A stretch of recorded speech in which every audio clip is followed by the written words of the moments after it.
Everyone আসসালামু আলাইকুম। কেমন আছেন সবাই? আশা করি আপনারা সকলেই ভালো আছেন। তো আমি আজকে আসছি পাবনা জেলার আটঘরিয়া উপজেলার গুরুবাসী গ্রামে। তো দেখতেই পাচ্ছেন আমি অলরেডি একটা বাগানের ভিতরে আছি। এটা আসলে বিদেশি খেজুরের বাগান। এই বাগানে মোটামুটি সৌদি আরব এবং বিভিন্ন দেশের খেজুরের আর কি গাছ আছে। তো শুধু গাছ যে আছে তাই না, এই বাগানে কিন্তু গাছে অলরেডি খেজুরও আছে। তো আমরা গাছ থেকে খেজুর পেড়ে দেখাবো এবং পুরো বাগানটা কিরকম কি আপনাদের ঘুরে দেখাবো।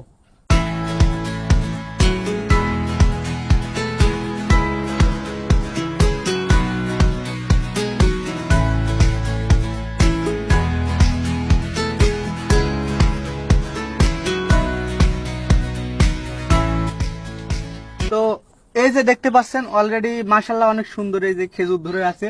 আর এই যে গাছ দেখতে পাচ্ছেন, তো এই বাগানের আর কি যে আসল মালিক মানে এই বাগানটা যিনি করেছে তিনি আসলে শখের বশে করেছিল।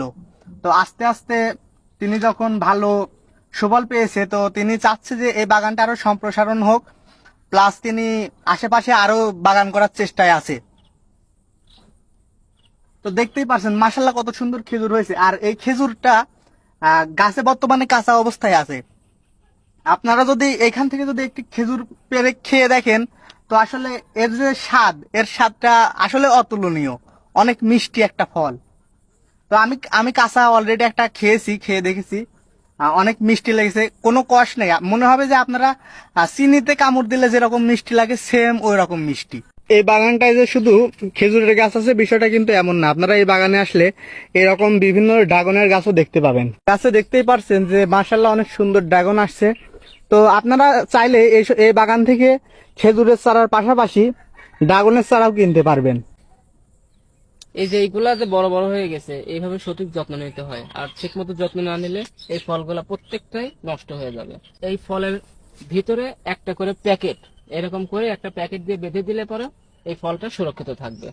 তার মানে বাড়িতে যারা আর কি মানে ড্রাগনের গাছ লাগায় তাদের আসলে ফল না আসার মূল কারণ অনেকের হলো এটা, হ্যাঁ, কারণ তারা ফুল ছিঁড়ে দেয় না। তারপরে ঠিক মতো যত্ন করতে পারে না।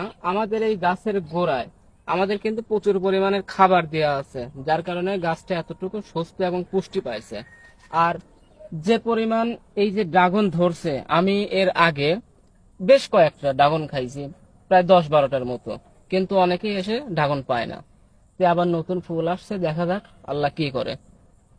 তো যদি কেউ চায় যে এখান থেকে ড্রাগন কিনবে তাহলে কি কেনার কোনো সিস্টেম আছে? ড্রাগন আমাদের এখনো বেচার সিস্টেম হয় নাই, যেহেতু আমরা নতুন।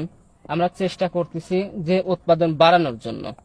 আপনারা তো গাছ তো বিক্রি করেন না? হ্যাঁ, আমরা অবশ্যই গাছ, মানে চারা বিক্রি করেন? ড্রাগনের পাশাপাশি আমরা সবচেয়ে বেশি বিক্রি করতেছি খেজুরের চারা। আমাদের এই খেজুরের চারা আছে বিভিন্ন প্রজাতির, যেমন আছে মরিয়ম, আমবারি, বাক্কারি, সোহারি, তারপরে সুগাই, বেশ কিছু খেজুরের চারা আছে। চারাগুলা যে কোনো মানুষ সারা বাংলাদেশে যে কোনো ভাবে নিতে পারবে। তো আসলে যে এই যে খেজুরের বাগানটা, এই খেজুরের বাগানে করার আইডিয়াটা আসলে আসছিল কোথা থেকে? আমার কাকার মাথায় এই আইডিয়াটা আইছিল। ওনার কাছে জিজ্ঞাসিলাম যে আসলে আপনি কিসের জন্য এই খেজুরের বাগান করলেন। সে বললো যে আমার ইচ্ছা, আমার শখ যে খেজুরের একটা বাগান করবে উনি। উনি শুধু খালি মানুষের মুখে শুনে যে বিদেশি খেজুর বাংলাদেশে চাষ হচ্ছে, ওনার বিশ্বাস হতো না, এই জন্য নিজে করছে, এখন বিশ্বাস হয়। এই খেজুর আসলে এই খেজুর বাগান করতে গিয়ে তার কি কি প্রতিবন্ধকতা আর কি মানে পোহাইতে হয়েছে? খেজুরের বাগানে তেমন কোনো ঝামেলা নাই, ইজি ভাবে। এই জায়গায় মানে জমিটা ছিল একটু নিচু জায়গা, এখানে মাটি ফেলানো হয়েছে, তারপরে বালু ফেলানো হয়েছে, ফাঁস দেওয়া হয়েছে, সার দেওয়া হয়েছে। আর কিছু লোক নিয়ে আমরা এই ঘাস মাস পরিষ্কার করার পরে এই গাছগুলা রোপণ করছে, তেমন কোনো ঝামেলা নাই। তো আপনারা দেখতে পাচ্ছেন আসলে পুরা বাগান জুড়ে মানে যদিও গাছের জন্য দেখানো সম্ভব হচ্ছে না, তো পুরা বাগান জুড়ে এরকম কিন্তু প্রচুর পরিমাণে চারার কালেকশন আছে তাদের। আপনারা যদি চান তাহলে অবশ্যই তাদের থেকে চারা ক্রয় করতে পারেন।